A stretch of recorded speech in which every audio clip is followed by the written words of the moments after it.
आप अपने आप टिकट बांटने लगते हो, अपने आप गठबंधन बनाने लगते हो। मैं आप पत्रकारों का धन्यवाद देता हूँ। भाजपा ने 2024 की तैयारियां शुरू कर दी हैं। 3 राज्यों में भाजपा जीती है, उसके बाद माना जा रहा है कि 24 में भी जो है भाजपा अपराध करेगी। इस पर क्या कहेंगे? मैंने कई मौकों पर कहा कि जिस तरह का परिणाम आया है भारतीय जनता पार्टी के लिए चिंता का विषय है। जहां कहीं टीवी पे, अखबार में या और लोगों से जो सुनने का मौका मिला है, सभी ने ये कहा कि परिवर्तन के लिए जनता ने वोट दिया। राजस्थान में कांग्रेस की सरकार थी, उसको हटाने के लिए जनता ने वोट दिया। छत्तीसगढ़ में कांग्रेस की सरकार थी, उसको हटाने के लिए वोट दिया। तेलंगाना में बीआरएस की पार्टी की सरकार थी, उसे हटाने के लिए वोट दिया। मध्य प्रदेश की परिस्थितियां अलग थी। समाजवादियों को भी साथ लिया होता या अन्य दलों को साथ जोड़ा होता तो परिणाम मध्य प्रदेश का भी परिवर्तन का होता। जितने भी लोग हैं जिन्होंने भी उसकी समीक्षा की है चुनाव की, उन्होंने कहा कि जनता परिवर्तन चाहती थी और कुछ योजनाओं को लाभ पहुंचा, इसलिए सरकारें बनी। तो ये सबसे बड़ा चिंता का विषय है भारतीय जनता पार्टी के लिए, क्योंकि जब दिल्ली का चुनाव होगा तो जनता एक बार फिर परिवर्तन के लिए वोट देगी। आज हम और आप वहां बैठे हैं, खड़े हैं कन्नौज में। आप खुद पीछे मुड़ करके देखें कि कन्नौज के विकास को किसने रोका।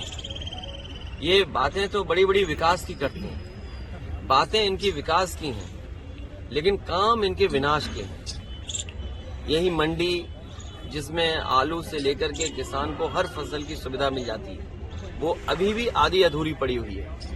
केवल हम लोगों के बोलने की वजह से वो चालू हो गई।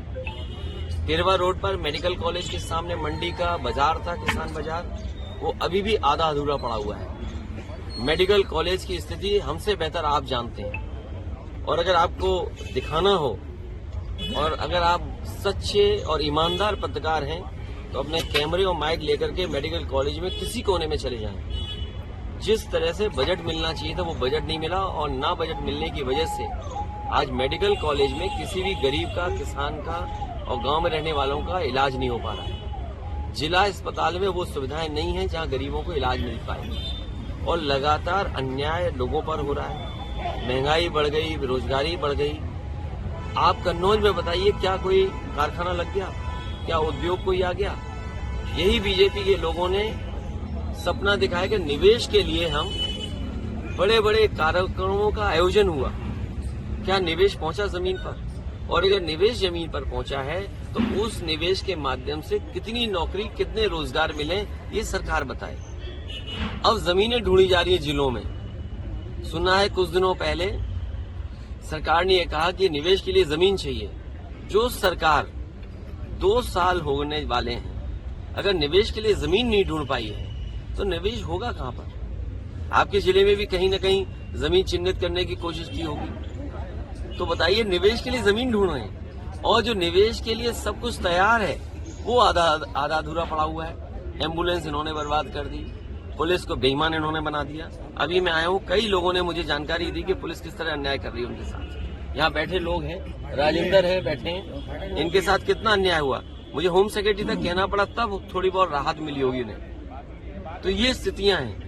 अपने आप व्यवस्था कर ले कोई पुलिस के लिए तो पुलिस मदद कर देगी या निष्पक्ष कार्रवाई हो जाएगी।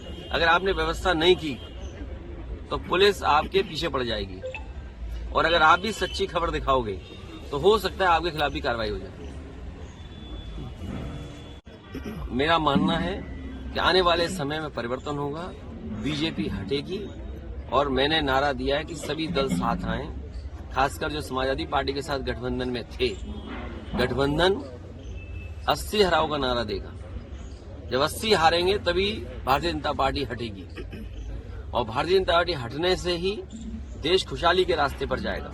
इनके पास नारे तो नए नए हैं, अब कह रहे हैं कि डेवलप्ड कंट्री का सपना देख रहे हैं। जिनके वचन में कोई दम, मतलब कहने और कथनी में अलग अलग हो, क्या कहा और क्या किया, इसका जनता को आकलन करना पड़ेगा।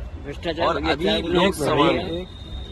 लोकसभा में जो नौजवान कूदे हैं, ये सही बात है कि सुरक्षा और वहां पर सुरक्षा जो प्रधानमंत्री जी का ड्रीम प्रोजेक्ट था, अगर ड्रीम प्रोजेक्ट में जो लगभग 25,000 करोड़ का बना है, वहां की सुरक्षा ऐसी है, तो मुझे लगता है कहीं न कहीं साजिश भी है और षड्यंत्र भी है, क्योंकि कहीं इसी बहाने सरकार की कोई तैयारी तो नहीं है, कहीं इंटरनल सिक्योरिटी और सुरक्षा के बहाने लोगों को डराने की तैयारी तो नहीं है। एक तो सवाल वो खड़ा होता है और दूसरा सवाल खड़ा होता है, कई प्रतिष्ठित अखबारों ने कहा कि नौजवान बहुत त्रस्त थे। नौजवानों के परिवार से जब जर्नलिस्टों ने बात की तो परिवार के सदस्यों ने बताया कि नौजवान दुखी थे, उन्हें रोजगार और नौकरी नहीं मिल पा रही थी, इसी वजह से गूंगी बहरी सरकार को जगाने के लिए वो नौजवान लोकसभा में कूद गए। भैया एमपी में यादव मुख्यमंत्री बनाया है भाजपा ने, इसको यूपी से जोड़कर देखा जा रहा है, क्या मानते हैं, क्या असर डालेगा 24 के चुनाव में? ये केवल 24 तक हैं और 24 के बाद क्या होगा वो आप जानते हो क्या होगा। ये केवल दिखाने के लिए हैं, जो कहावत है ना वो वही है कहावत, ये केवल दिखाने के लिए है। क्योंकि मध्य प्रदेश की बात आपने कही है, मध्य प्रदेश में ये कहा गया और अखबारों में आज भी निकल रहा है, सोशल मीडिया पे आज भी चल रहा है कि जो लाडली योजना थी उसकी वजह से सरकार बनी। देश के प्रधानमंत्री जी ने भी ये कहा कि महिलाओं का वोट ज्यादा मिला। अब आप खुद कल्पना करिए कि लोकतंत्र में जिस नेता की वजह से सरकार बनी हो वही मामा दुखी हो, मामा को दुखी करना ये अच्छी बात नहीं है। ये इसका यूपी और इसका परिणाम जो आने वाला है वो आने वाले समय में 24 को आप देख लेंगे। 24 भैया इंडिया गठबंधन को लेकर क्या इंडिया गठबंधन होगा, और मैंने पहले भी कहा कि ये जो परिणाम आए हैं इससे इंडिया गठबंधन और मजबूत होगा। और ईवीएम को लेकर आपने भी जनसंग्रह की बात करी थी, विपक्ष का ये कहना है कि जब वो जीतते हैं तो ईवीएम को ठीकरा नहीं फोड़ते हैं। ये आप कुछ जानते नहीं है, आप पत्रकारिता है तो ठीक से करें पत्रकारिता, और किसी की बात को ये न कहें।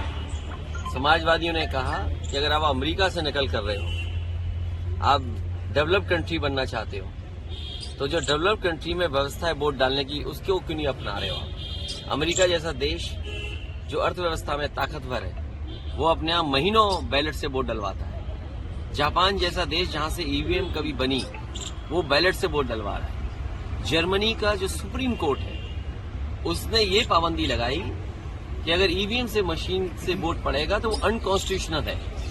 ये तीनों बातें जो मैंने कही हैं, इन तीनों बातों पर आप खुद विश्लेषण करिए। और भारत सरकार ये कह रही है कि हम दुनिया में सबसे ताकतवर देश बनने जा रहे हैं और बनना चाहते हैं, तो क्या अविश्वास के साथ आप ताकतवर बनना चाहते हैं? जनता को विश्वास हो और सीक्रेट बैलेट, आज तो ये पता लग जाता है इस गांव में इस मजरे में वोट किसको मिलने वाला है, किसको पड़ने वाला है। ये सीक्रेट बैलेट कहाँ है वोटिंग। इसलिए समाजवादियों का मानना, मैं आज फिर कहता हूं आपसे, मैं जनता से अपील करूंगा कि समाजवादियों को जिताइए, बीजेपी को हटाइए। बीजेपी के हटने से ईवीएम भी हटेगी। इंडिया गठबंधन में